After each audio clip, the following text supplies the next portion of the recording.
What is your favorite food? Close your eyes and imagine a table full of the most delicious meal you've ever had. Welcome to Have I Got a Story for You, a brand new podcast from PJ Library. PJ Library sends the gift of free picture books, stories, and more to Jewish children all over the world. If you'd like to learn more or sign up, please visit pjlibrary.org. This week's story is about delicious food and a special secret ingredient. Our main character, Isaac, is on a quest to figure out what makes his friend Ruthie's food taste so incredibly good. Let's go meet Ruthie now.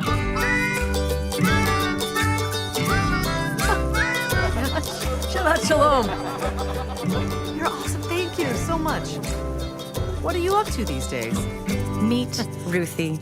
Hey, you're hungry, right? Come on in. Come on. Oh, not right now, Ruthie, but thanks anyway.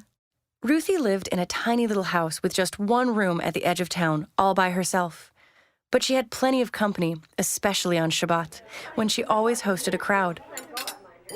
There's plenty of room. Sit. Make yourself at home. I'll get you a plate.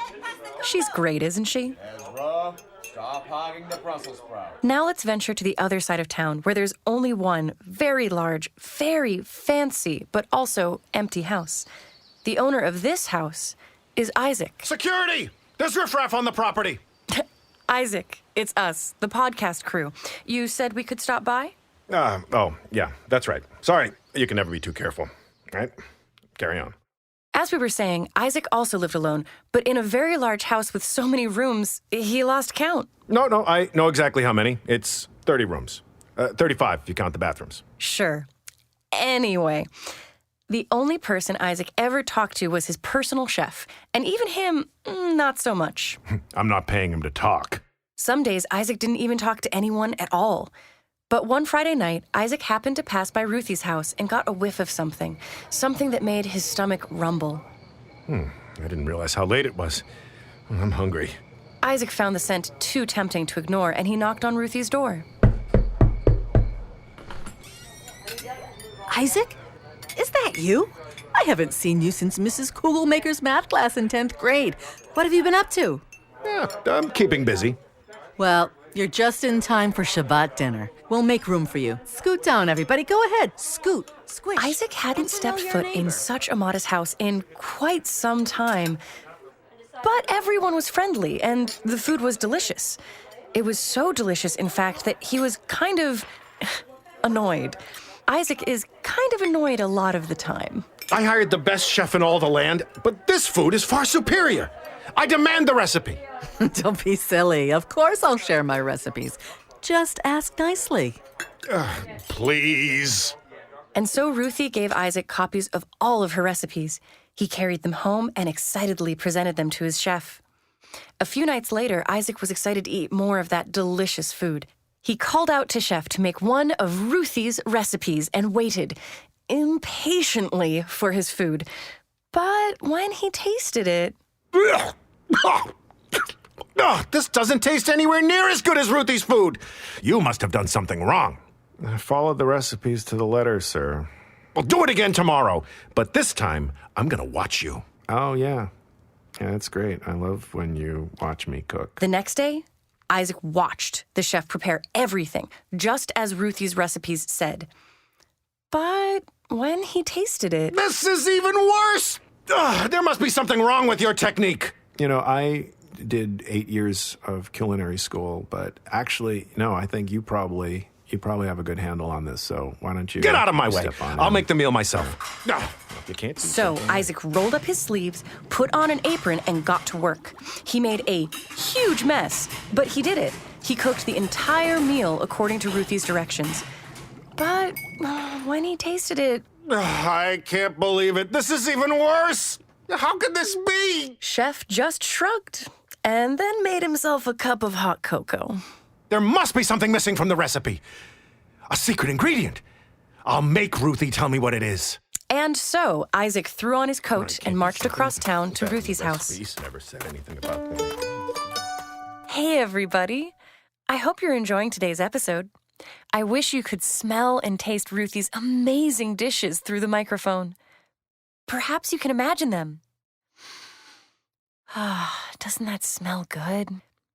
You know, Ruthie and Isaac remind me of a very, very, very old story from a book, the Talmud.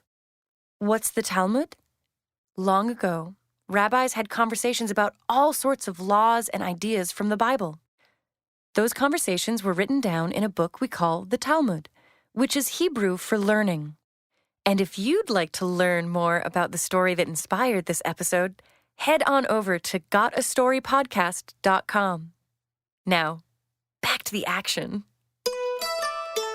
Isaac, 2 Shabbats in a row. Come in. There's But room. Ruthie, I'm actually here because... Shh, no buts. I insist. Isaac found a seat at the crowded table again and sang the blessings with all the other guests, just as he had the week before. And when the food appeared on the table, it looked and smelled just as good as it had the week before. And when he tasted it this time... This is just as good as last week's dinner. I took it home and it's really good. Isaac, you flatterer. But when I tried to make it at home, it didn't taste nearly as good. Well, did you brown the onions first? Yes. And you used fresh vegetables, not frozen? Yes. Did you stir constantly, simmer for exactly half an hour, and sprinkle with finely minced parsley? Yes. But it wasn't nearly as delicious.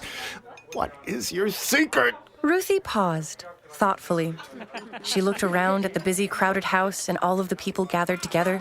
Then she looked at Isaac warmly and asked, Well, did you bring all your friends together at the table? And light candles for a soft glow, and sing blessings, and share a cup of sweet wine, and pass bits of challah down the table for everyone to taste? No. Aha! That's the missing ingredient, Isaac. But it's not really a secret. Everything's sweeter when we open our homes and our hearts to one another. I guess we can do Shabbat at my place next week. The very next week, Ruthie and all of her neighbors went to Isaac's house for Shabbat. Hey, a change of pace never hurt anyone. There were a lot of guests, so Isaac helped his chef prepare all the food. They chatted and told jokes while they worked. Aren't you glad I didn't say banana? That's my chef! That's my Everyone chef! took seats at the table. The chef, too. Isaac had never seen so many people in his dining room at once. He realized he kind of liked it. Shabbat shalom, friends. Welcome to my house. Shabbat shalom. Thank you, Isaac, for having Isaac us. watched expectantly as Shabbos. everyone took a bite of their food. Then he tasted his. Delicious! From then on, Ruthie and Isaac spent every Shabbat meal together. Sometimes at Ruthie's house, sometimes at Isaac's house, but always together. Chef was invited too, of course, and had the night off from cooking. And the food was always, fantastic.